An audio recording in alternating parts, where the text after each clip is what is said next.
Hi guys, welcome back to the Skin Scoop, Aestheticians Unplugged. I'm your host, Madison. And I'm your host, Lexus. Don't mind my voice. She's dead. I have the pneumonias. She got back from Cuba, and she was sick the entire time. I was sick the whole time in Cuba. I got the pneumonias. So don't mind my voice. I'm going to try my hardest to speak and sound normal. Today we are talking about skincare budgeting and how to prioritize products and treatments. So basically we just want to break down what products are most important in your routine. Where you should be spending your money, essentially. Yeah, where you can cut costs a little bit. This was our most requested episode to do by our the viewers. Yeah. They want to know.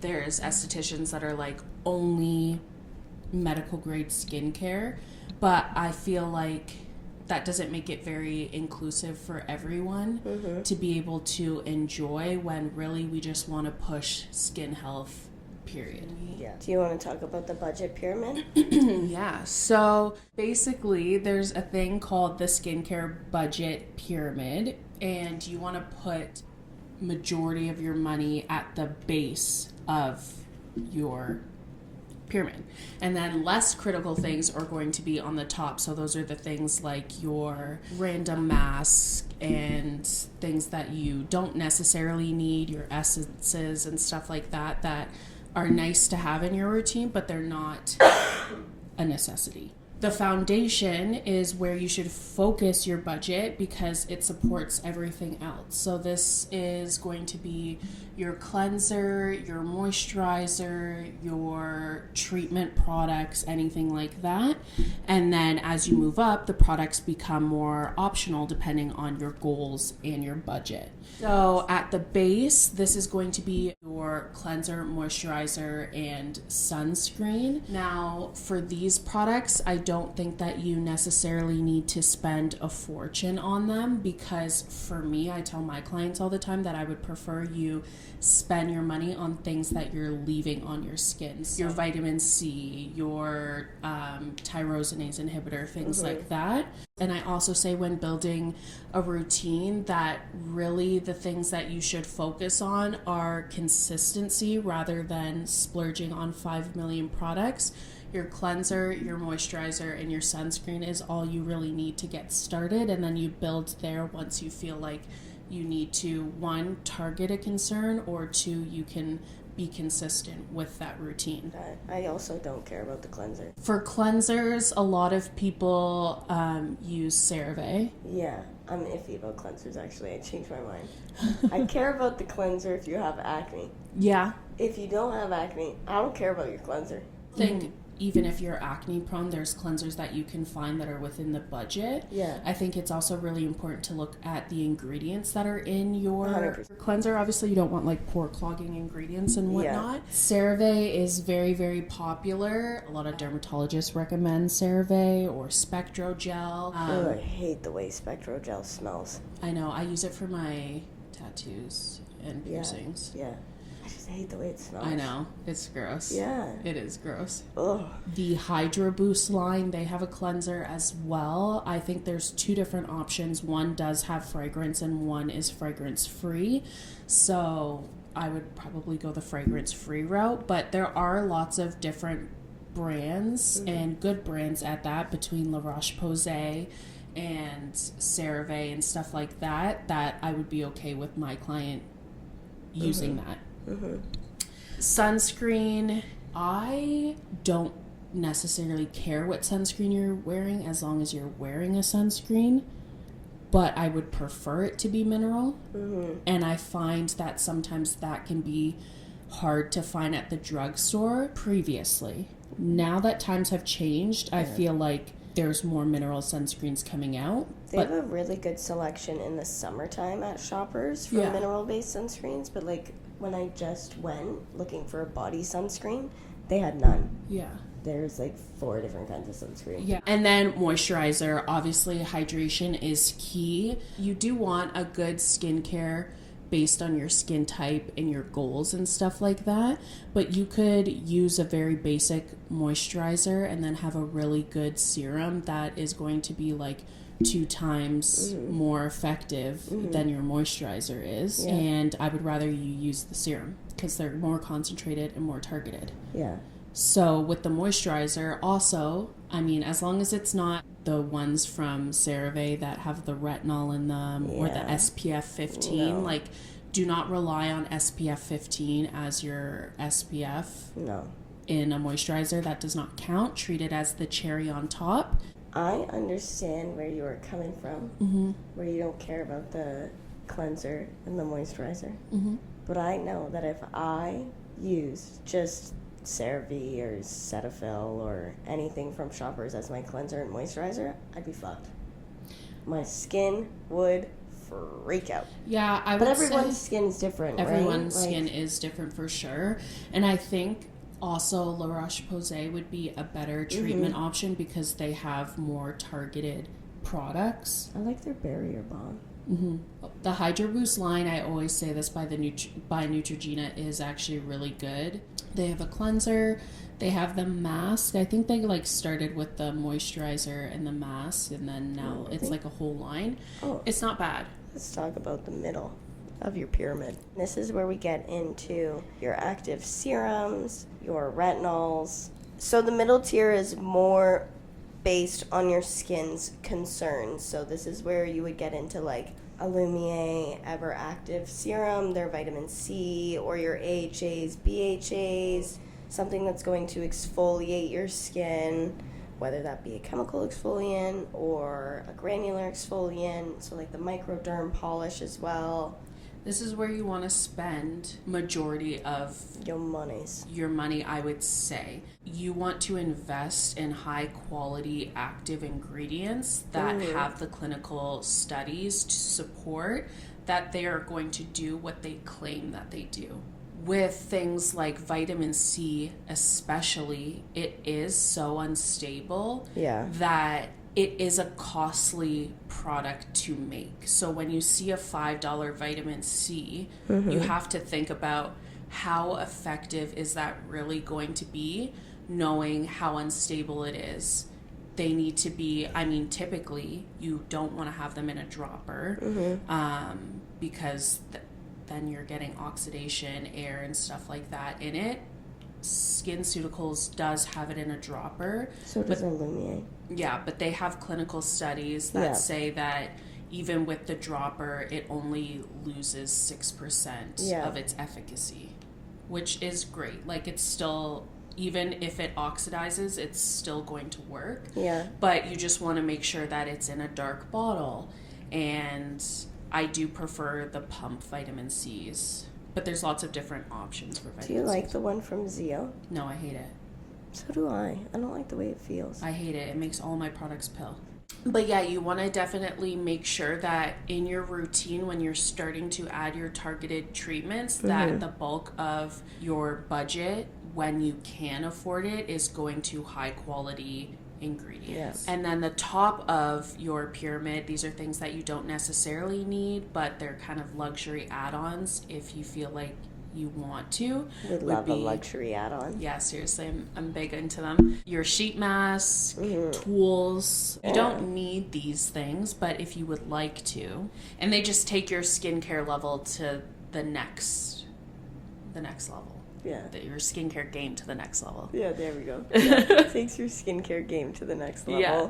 SPF cleanser and moisturizer are the pillar of every routine, and there are affordable alternatives for each category. Some people are still spending a fortune at Sephora when you could just as easily get a product that is medical grade and it be cheaper and more effective for your skin. True. Well, all the time we have people come in and they're like, oh, I was expecting this to be way more expensive. And not only that, they last a long time. So if you think about budgeting it in like your regular Starbucks, it's like the even tone ends up being like $4 a day. And everything is in pre-measured pumps. So, like, one pump is enough. Mm-hmm. Now, some serums, some specialty serums are crazy. expensive, yes. So, we're going to talk about when to splurge and when to save. So, where to allocate your budget for the best results. Start with where to splurge, which we had said the high quality vitamin C's, things like that. I would say professional treatments. Don't get no Groupon chemical peel. No, please don't get Don't do an at-home chemical peel. No, what is with it? Or like, at-home microneedling, I heard that. No, why are people buying chemical peels online? Well, I think it started with The Ordinary. You know, they had that red one that wasn't, God, you couldn't get it in Canada. You can only get it in the States. Oh, really? Yeah. Oh, no, but it's I don't like know a about chemical this. peel. Oh, my God. And it's probably like $5. My other beef with The Ordinary, out of all the brands that is out there, I hate The Ordinary. Yeah. I hate that they are putting it on their consumer to act like a chemist and put all these random ingredients together to make a skincare routine. Yeah. Not only that, it's filled with a bunch of BS and filler products, filler ingredients. It's not doing anything for your skin. I don't like the science experiment that people are doing with their face. I think it's a shitty line, shitty ingredients, and it's cheap, and it's not doing anything for your skin. Let's so. just get a lawsuit handed to us. We're going to have to beep, beep, beep, beep, beep. No, I think We're allowed to have I'm an a opinion. consumer and I'm allowed to have an opinion, and it's shit. Moving on, where you're going to save is your basic cleansers. They work just as well. Sheet mask, anything like that, but depends on the sheet mask because some are like have glitter and crazy shit in them. And so much fragrance. Yeah. You don't need to put that on your face. Yeah. So the like Korean skincare. You know the ones from Shoppers? Like those like the ones in the little packets and they're like mud masks? Yes. Did you do those? All the time. Yeah, my sister. And they're like $2. Yeah, my sister and I used to do them, and she has really, really sensitive skin. Really sensitive. Her face would be on fire after 2 minutes of putting that mask on. She would be bright red. Should we do some? I am not putting that on my face. I'll put it on my arm. Ain't no way I'm putting it on my face. Like, you couldn't actually pay me. That's hilarious. So you could save on tools and whatnot by just using your hands. For sure. Like gua sha. Like, if you don't want to spend money on a gua sha, you can always use your hands and, like, research lymphatic drainage movements because that's what the gua sha is for. And you can just research movements and do those with your hands if you want to save money that way. Yeah.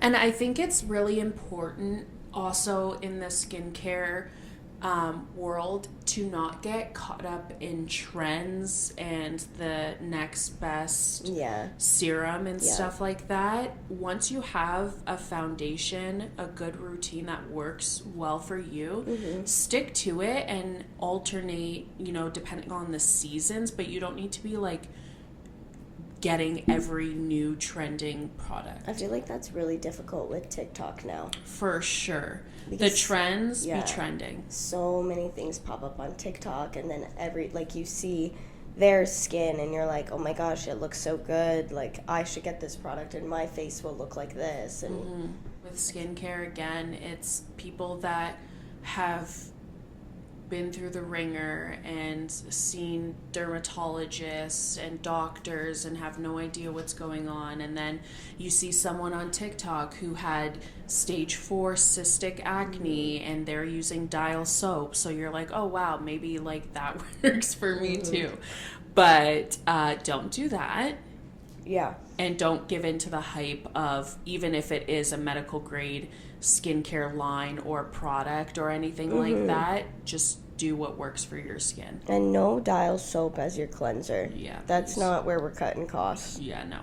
Also, make sure you're finishing your products before you're getting new ones. Yeah. Like, we don't need to buy 5 million No. I mean, I'm one to talk, but like Okay. you can finish your product, check expiration dates and see and replace from there. I had someone in a couple weeks ago, and she wanted to change up her routine, and she was telling me, like, she just bought this and bought this and bought this, and hasn't even used half of them. And I was like, okay, well, can you bring those back and, like, get your money back? Or, like, let's use them up, and then... I always say go slow. So one, just in terms of knowing if your skin's gonna like it or not, adding one product at a time so that if you have any irritation or adverse reaction, you can pinpoint it to a certain thing that you changed instead of adding 5 million new products and not knowing what's bothering your skin.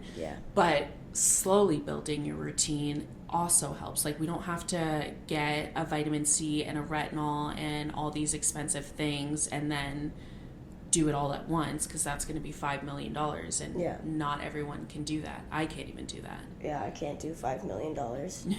Unfortunately, it's not in the budget. I do the same thing. I tell people the same thing.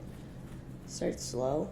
And there's a lot of brands that have luxury size product. Try this, like, either sample size or you can get the luxury size where you can see if that works for you before you get the full size. Now, sticking to your skincare budget without sacrificing, these tips are going to help you avoid overbuying while still building a routine that works for you. So start with your samples, ask for them before committing to full size.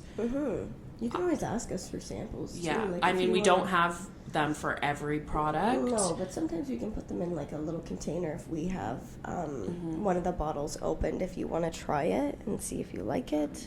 Sales, bundles, loyalty programs. I mean, don't go for Groupon, but, like, skincare clinics will have sales and stuff like that, and it's probably a good time to stock up on your product.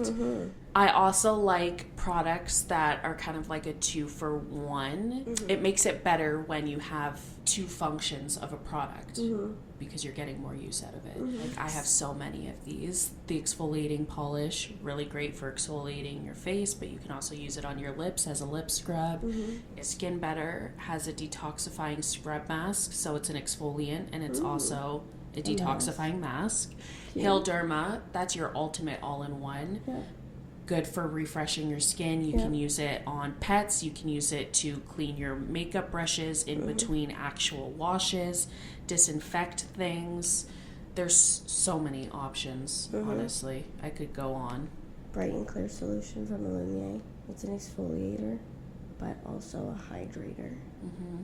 I love the hydration it gives. Even the Illumier SPF, it's a moisturizer as well. So, I mean, you would still have to have a moisturizer at night, but it takes a step away for someone that is looking for a condensed routine, especially in the morning. And then declutter regularly. Get rid of products that you're not using. I'm not good with this. Get rid of products that are expired. I'm not good with that either. I have so much expired sunscreen. I have so much product that, like, I'm not using. Even, like, I'm just a hoarder. Like, I like... Only for skincare, though. Yeah, I like my friends to, like, come over and look at my skincare shelf and, like, take something. Basically, key takeaway points from this: reference your skincare pyramid. Majority of your budget should go into your treatment products that are targeting your concerns. Other than that, you can still get really good results using a cleanser or a moisturizer from the drugstore. That being said, please do run it by your esthetician to, one, just make sure it's suitable for you, and two, to make sure that there's no pore clogging ingredients or just not great stuff in it. Declutter your things. Don't hold on to things. Invest in your treatments. Good products. La Roche-Posay from the drugstore. CeraVe's okay. I don't hate it, don't love it. I think that is pretty much it. It's really just being intentional with your choices and investing where it matters the most. Skincare doesn't have to be super expensive. It doesn't have to break the bank. And a lot of times your esthetician, if you have a budget or you have financial concerns when it comes to skincare, they're going to work with you to find a treatment plan that's suitable. Don't feel embarrassed to ask, because a lot of people are in the same boat, so we totally get it. Yeah. It's just we don't know unless you tell us. Yeah, 100%. So we got a question from Emily, who asked, how do I budget for professional treatments like facials or peels? You can get a facial every month. Yeah. I always say that's not realistic for everyone, so I would say I prefer you to get a facial at least as the seasons change, so 4 times a year. So most people are able to make it work then. And again, clinics have sales. They have, buy 3 chemical peels, get 1 free, and they usually don't expire, so you can use them whenever. So I would say you don't have to do it as often, and look for a sale. Yeah, I would definitely do a couple peels a year. Peels are great. And cost-wise, I think they're decently priced as well. They are. And again, get a treatment that's going to, one, target your concern, but target multiple things so you're getting your money's worth. Yeah. Something like, if you can, it's a little bit more pricey, but the Ultra, Picogenesis, a regular pen microneedling, facials, chemical peels, they're going to target your concern, but also help with global rejuvenation, fine lines, wrinkles, texture, pore size. Like, why wouldn't you? Yeah, 100%. I love a peel. Yeah. Question of the day? So question of the day. What's one skincare product or treatment you'd splurge on no matter the cost? I think treatment would be Ultra. Product, I really like the Elastin Restorative Complex. Yeah. And the pigment product. Yeah.